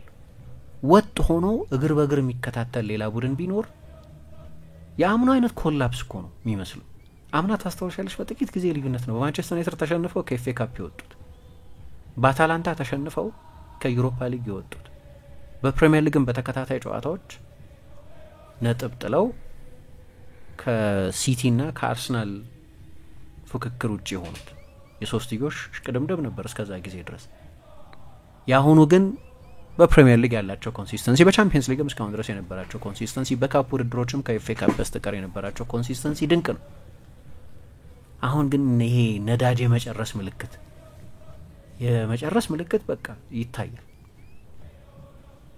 የበቀደም ጨዋታ ደግሞ ኢሞሽናሊም በጣም የሚጎዳ ነበር።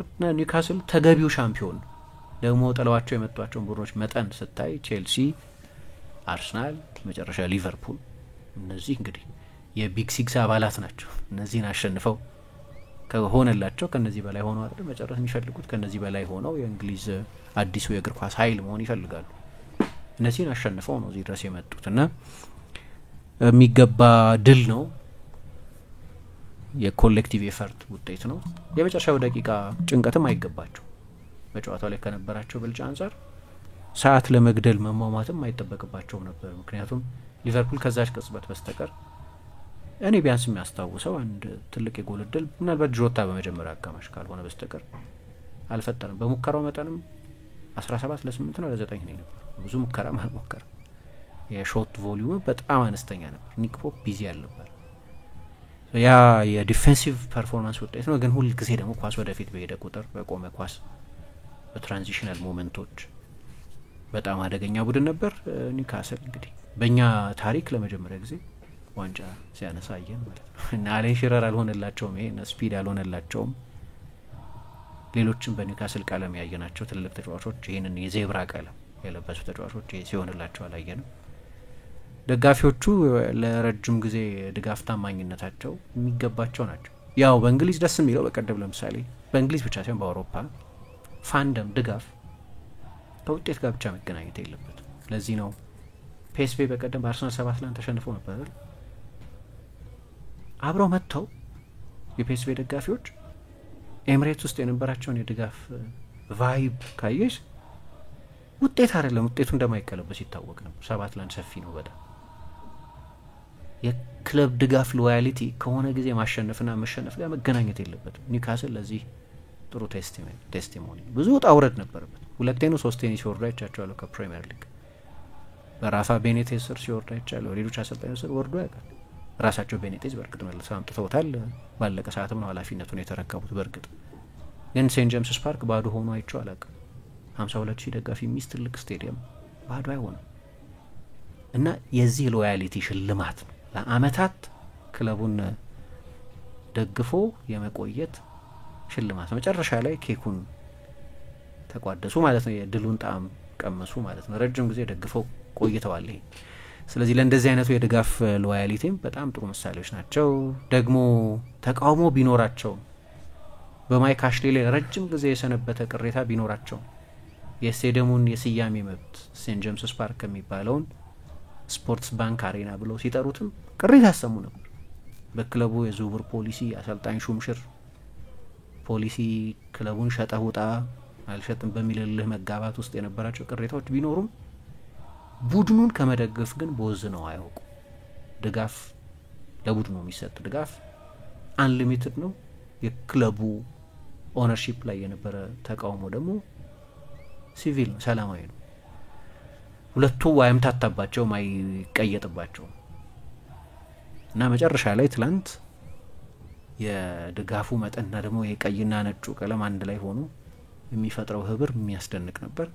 ትልቅ ቡድን ነው ያሸነፉት። ለዚህ የውድድር ዘመን አብዛኛው ጊዜ አውሮፓ ምርጡ ቡድን ሲባል የቆየንም ቡድን አሸነፈው ነው ባል። ለምሳሌ ዛሬ 2 ዓመት ከገጠሙት ማንቸስተር ዩናይትድ በጣም የተሻለ ቡድን ገጥሞ ነው ያሸነፉት።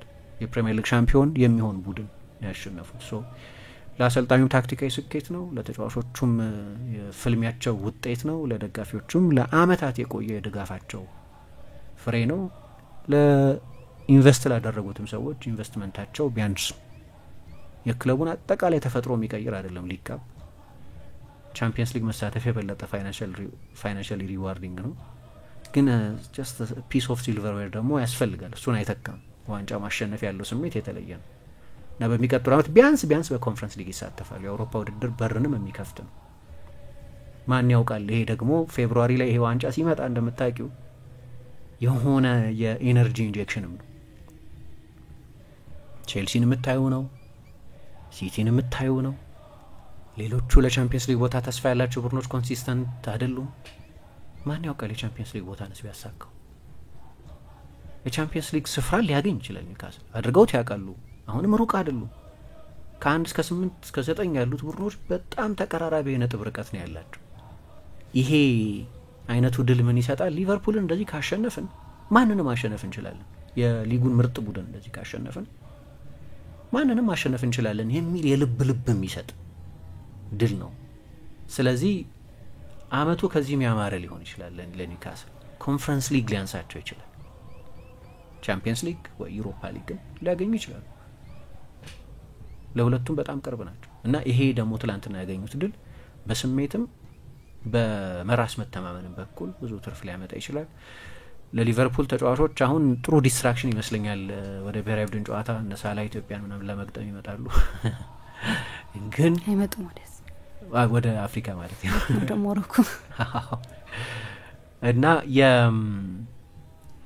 እንዲህ አይነት ዲስትራክሽን የሚፈልጉ ይመስላል። የሆነ ሪሴት ይፈልጋል ሊቨርፑል ያለ ምንም ጥያቄ።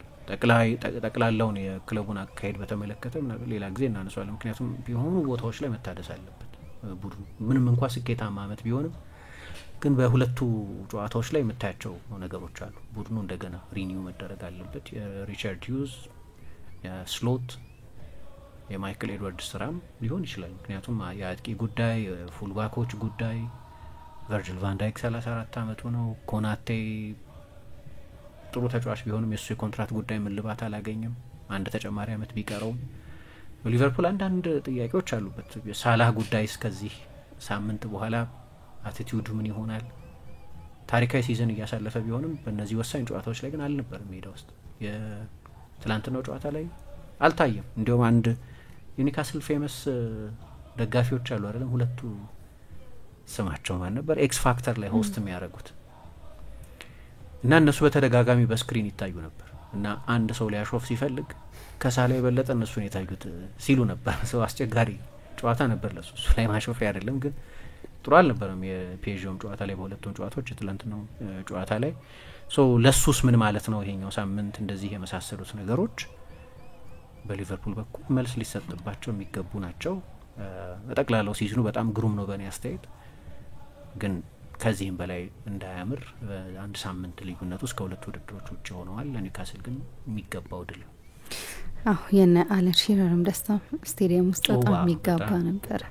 እስኪ ተወሰነ አድማጮቻችን አስተያየት እንቀበል። ናታል ሳሙኤል እውነቱን ለመናገር ኒውካስትልን የሚያክል ቡድንና ደጋፊ ያለው ክለብ ለ70 ዓመታት ዋንጫ አይቶ አያውቅም ሲባል በእውነቱ አጃይባስ ብሎ ለማመን ይከብዳል። ሆኖም የማታ ተሳክቶላቸው በሊግ ካፕ ጀምረዋልና ይመቻቸው። የኒው ሊቨርፑል በቀጣይ ሲዝን ትልቅ የዝውውር ገበያ ይጠብቀዋል። አንዳንዴ በማሸነፍ ውስጥ ብዙ የሚደበቁ ነገሮች ስለሚኖሩ ለማንቀላፋትም በር ስለሚከፍቱ በወሳኝ ጨዋታዎች መሸነፍ ቡድኑን ለመመርመርና የመጪውን ጊዜ ብሩህ ለማድረግ ይጠቅማል። እነ ማይክል ኤድዋርድም ማርክ ሂውዝም ትልቅ የቤት ስራ ከፊታቸው ይጠብቃቸዋል። በመጨረሻም አንድ ስሎት ማንም ሳይጠብቀው የፕሪሚየር ሊግን ዋንጫ ስለሰጠን ምስጋና ይገባዋል። ለጊዜው ሌሎች ዋንጫዎች በኬኩ ላይ ክሬም እንደማፍሰስ ነውና ባይሳካም ኖርማል ነው። መልካም ቀን ይሁንላችሁ ብሎናል ናታን ሳሙኤል።